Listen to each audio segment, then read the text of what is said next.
دارالسلام دا جنت دا دارالسلام نه مراد جنت دی.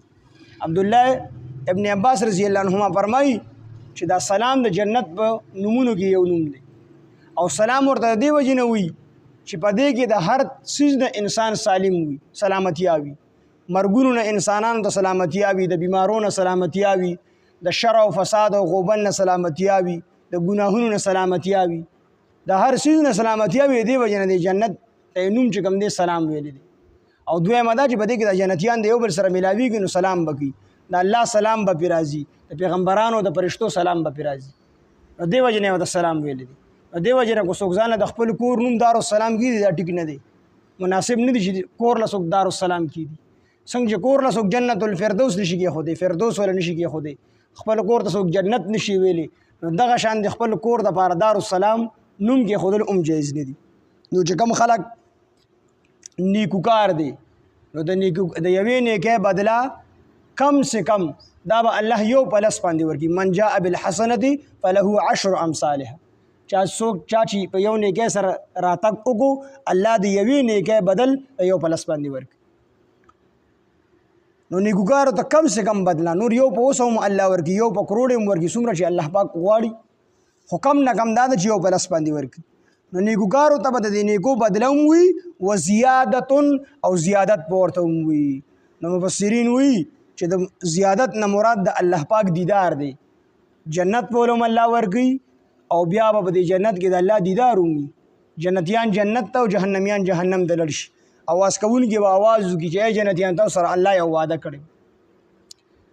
جنتیان به وي څه وعده؟ الله هم لار سره راکړي دي، وي تاسو سره الله د دیدار وعده کړی. نو یکدم به د الله د ذات عالی نه پردې لرې شي.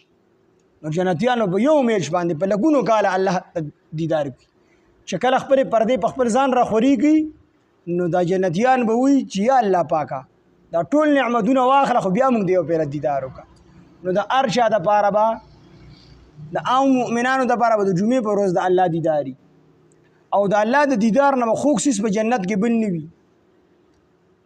او د بعضې کسان داسې وي چې هغوی ته به الله روزانه خپل دیدار کوي، لکه ابوبکر صدیق رضی الله عنه. بعضې و دې مؤمنانو کې هم داسې چې هغوی ته به الله روزانه خپل دیدار کوي. دیدار د الله تعالی او دا نور نعمتونه چې څومره دي په جنت کې نه دی هغه نقل دنیا کې شته دی، خو د الله دا دیدار داسې دی چې د دې نقل په دنیا کې نشته دی. خو هلته حورې دي نو د هغې نقل دنیا کې شته دی، اگر چې اصل هلته دي. کوم مڼې او میوې وغیره دي نو نقل یې دلته کې شته، اصل هلته دي. خو واحد د الله دیدار دی چې د دې نه نقل په دنیا کې شته دی نه اصل په دنیا کې شته دی. د دې هر څه اصل به تا ته په آخرت جنت کې میلاویږي. نو زیادت نه مراد څه دی؟ د الله پاک دیدار دی، الله موږ ټولو ته نصیب کړي. او جنت کې یو جنتي داسې ناستي سر به یې ښکته کړي، یو کس به راشي د پتون نه به الله سره پرېږدي، دی چې ورته وګوري دی به ورته څوک یې ته څوک یې، دی نه به تپوس وکړي. نو دا به ورته وایي زه ستا حور یم که نه، زه زیادت یم. دا به دومره ښایسته وي چې کله دا جنتي وګوري نو د جنتي ته به د خپل مخ شکل چې کوم دی ښکاره شي، لکه څنګه چې په شیشه کې ښکاري. هغه به ودي چې زه هغه زیادت یم.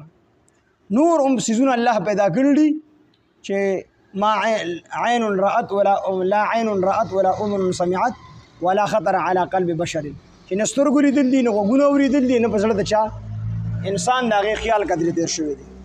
نور زیات څیزونه الله تعالی پیدا کړي، دا به هم د مؤمنانو ته الله ورکړي.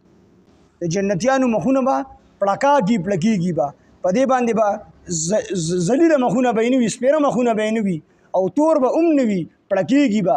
د حضرت بلال رضی الله عنه غوندې شخصیت چې د ده د توروالي نه به الله خورو له خالونه ږدي چې د خورو ښایست پې زیات شي، نو دی به هلته تک سپین وي.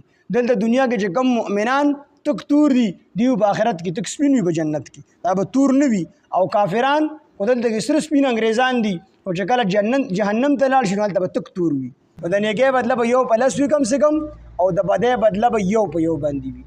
د دې نه معلومیږي د الله قهر د الله په رحم باندې کم دی او د الله رحم به زیات دی. د نیکۍ بدله یو په لس باندې کم سے کم ده، او د دې نه علاوه چې سوري زیات الله وغواړي کولی شي. نو په کار ده چې د بدۍ بدله هم چې کم دی یو په لس باندې وي، یا د نیکۍ دا یو په یو باندې وي. نو الله پاک وایي د نیکۍ یو بدله یو په لس باندې ده او د بدۍ بدله یو په یو باندې ده.